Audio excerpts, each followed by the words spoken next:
Hello and welcome to the special edition of MindShare TV. I'm your host, Robert Martellacci, coming to you from the MindShare Studio here in the Air Mills Tanner at the MindShare workspace. Today, we're diving into one of the most anticipated reports in education technology, CoSN's 2025 Annual State of EdTech Leadership Report.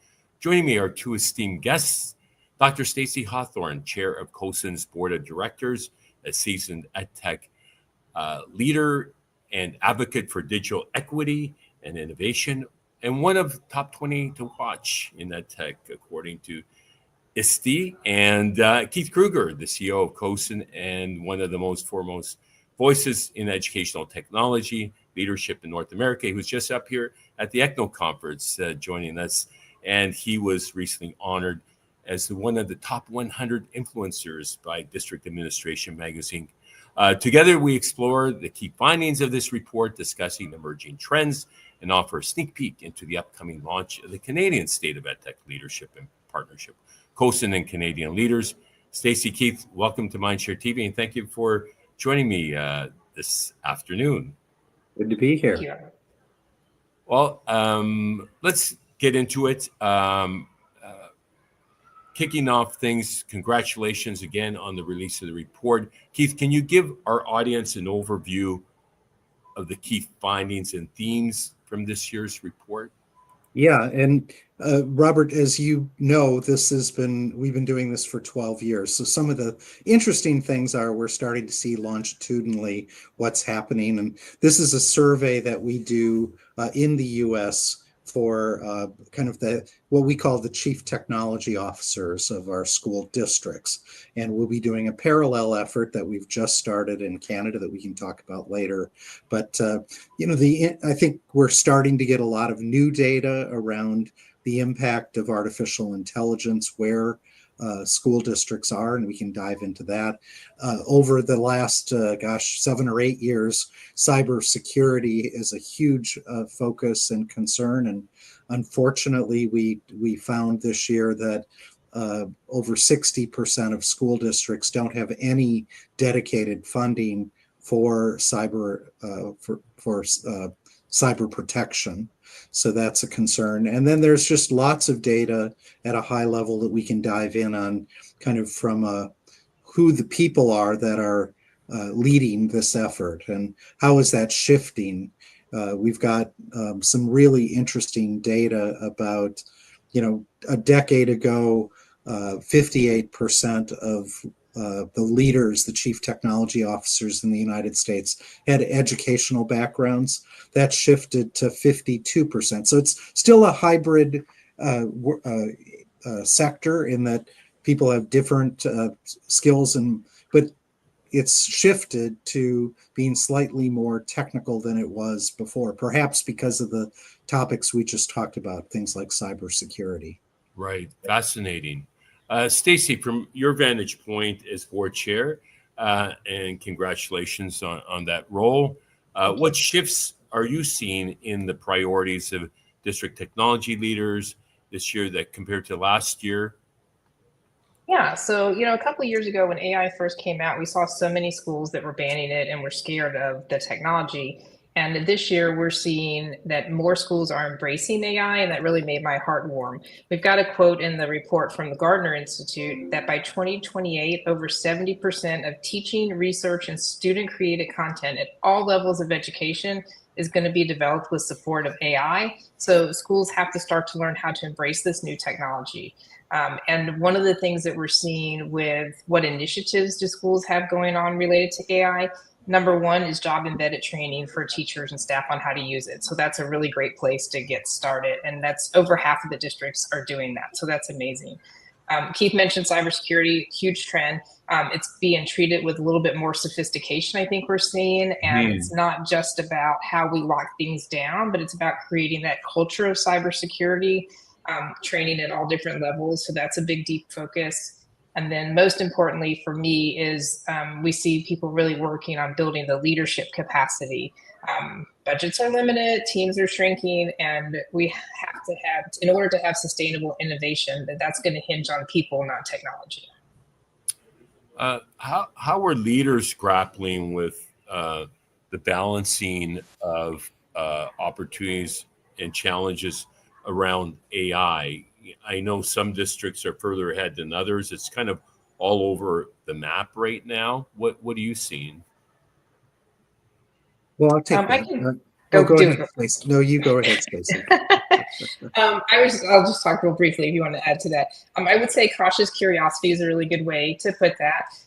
We're seeing a lot of schools, the majority of them are blending AI guidance into existing structures that they have, like their AUP, or their academic integrity policies, which is really nice. Instead of trying to develop new policies, they're really working on how do we embed this in the existing structures that we have. There's still a lot of concern about, bias, academic integrity, misinformation, data privacy, but there's so many good frameworks out there to help schools get started. So, Keith, I'll let you jump in and add to that. Sorry. You're right on the mark, Stacy. But I'd also add, we asked a question last year and this year, so we can actually see in terms of AI adoption, and we're seeing that it is truly accelerating. In fact, the biggest answer last year was that they had not yet defined what their strategy was on AI, and that's actually dropped. It was at about 40% of districts saying that. It's dropped to under 30%. That's 27%. So, what we are seeing is the biggest description of where school districts are is it depends on use case, and I think that's really a good answer. That's because it does. And there are a lot of concerns sometimes in the media that school districts are somehow banning all AI. We just don't see that from the data. It was down to 1% of school districts saying they're trying. I don't know how you would do it if you wanted to do it, but that's a different thing than we might have seen 3 years ago as ChatGPT started. There were lots of districts trying to ban it, and that's not a strategy today. And now deemed as a very high priority that everyone's really facing right now because it's not going away. Yeah, and again, people providing over half the districts are providing training for staff on how to use AI, which is a huge change. Yeah, not unlike when the internet came along, and we had challenges with that, and it didn't go away either. 80% of the school districts said that they have active AI efforts. So this is front and center. It's things are happening. Absolutely. Speaking of which, cybersecurity remains a top concern. There was a global breach, as we are well aware, with a very notable company. What are some of the best practices and strategies that emerged from this year's report to help school systems strengthen their defenses? Yeah, and it does show a number of what are the strategies. We also, though, I think still have a problem, even though this is identified as kind of a top problem. There's really an under assessment of what your security risk is. And in fact, the only, on a variety of risks, phishing scams are the one that get most attention. Yet, if you take like ransomware attack, according to our Homeland Security, school districts are the number one targeted sector, and yet only 13% of CTOs said that was that they felt they were at high risk. So there is a lot of information about kind of what school districts are doing, what strategies they have. They're doing a lot, but there's a lot to be protected. And there's also interesting information in there about cybersecurity insurance and the challenges. The rates are going up, the deductibles are going up, unfortunately, and sort of carriers willing to bid on your work is going down. So it seems like it's the low-hanging fruit, K-12 education, isn't it? When it comes for to cyber criminals, yeah.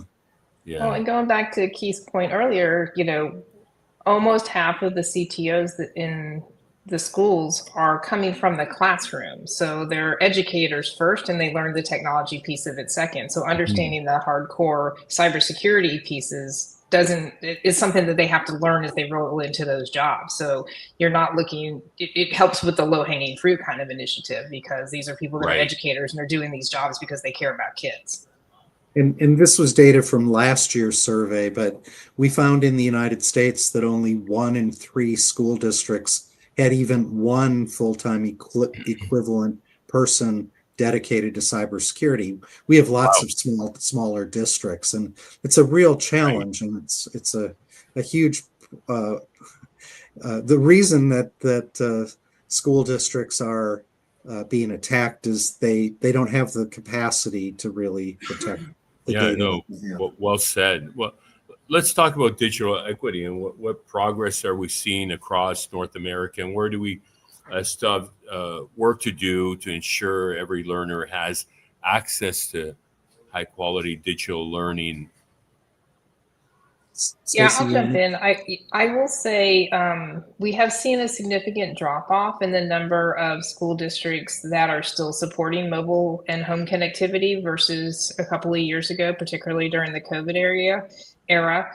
So that's a little sad. And obviously, here in the United States, we're having some funding issues for mobile devices and things like that for students.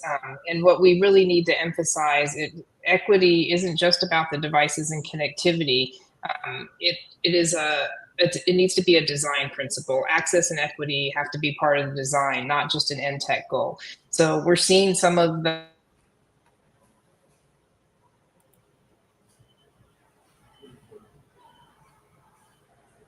I lost somebody. we lose Stacy? Yes, Stacy, I think we lost your headset. Maybe it's back now. there you go. She's back.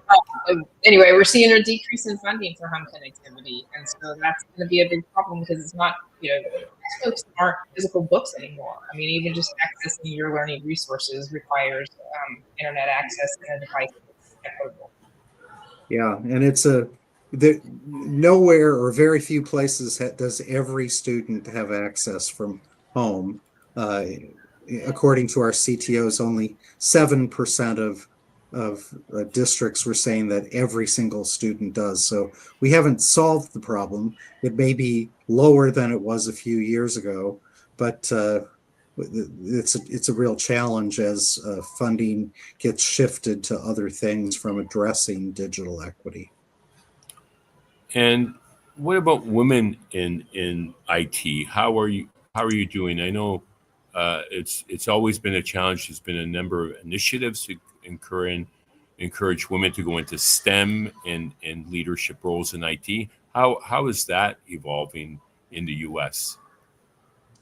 This year's report shows us that we're losing ground there a little bit.